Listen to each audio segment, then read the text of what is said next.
ईसा मसीह की तरह एक चमत्कार लाड़ी महाशय द्वारा केवलानंद जी की उपस्थिति में हुआ। एक दिन उन्होंने वह कहानी मुझे सुनाई। सामने मेज पर पड़ी संस्कृत की पुस्तकों से हटी उनकी आंखें सुदूर कहीं लगी हुई थी। एक दृष्टिहीन शिष्या रामू के लिए मैं करुणार्ध अनुभव करने लगा। क्या उसकी आंखों की ज्योति कभी लौट कर नहीं आ सकती? जब वह इतनी श्रद्धा एवं निष्ठा के साथ हमारे गुरुदेव की सेवा कर रहा था, जिनमें ईश्वर तत्व अपने पूर्ण तेज के साथ दीप्तिमान था। एक दिन सुबह मैं रामू से बात करना चाह रहा था, परंतु वह शांतिपूर्वक घंटों तक गुरुदेव पर पंखा झलता रहा। अंततः जब वह कमरे से बाहर निकला तो मैं उसके पीछे हो लिया। रामू, तुम कब से अंधे हो? जन्म से ही महाशया। मेरी आंखों को कभी भी सूर्य दर्शन का सौभाग्य प्राप्त नहीं हुआ। हमारे सर्वशक्तिमान गुरु तुम्हारी सहायता कर सकते हैं। एक बार उनसे प्रार्थना तो करो।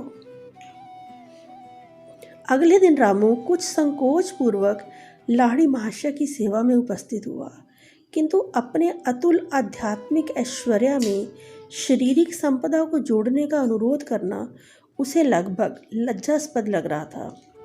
गुरुदेव, ब्रह्मांड को प्रकाश देने वाला ईश्वर आप में विद्यमान है। मैं आपसे प्रार्थना करता हूँ कि उसकी ज्योति मेरी आंखों को भी प्रदान करे, ताकि मैं सूर्य के गौण तेज को देख सकूं। रामू, किसी ने मुझे कठिन परिस्थिति में डालने की योजना बनाई है। मेरे पास किसी को स्वस्थ करने की कोई शक्ति नहीं है। गुरुदेव, आप में विराजमान अनंत ईश्वर निश्चय ही मुझे स्वस्थ कर सकते हैं। यह तो सचमुच अलग बात है। रामू, ईश्वर की कोई सीमा नहीं है। वह जो तारों को चमक देता है और शरीर को शिकाओं में रहस्य में प्राण शक्ति संचारित करता है,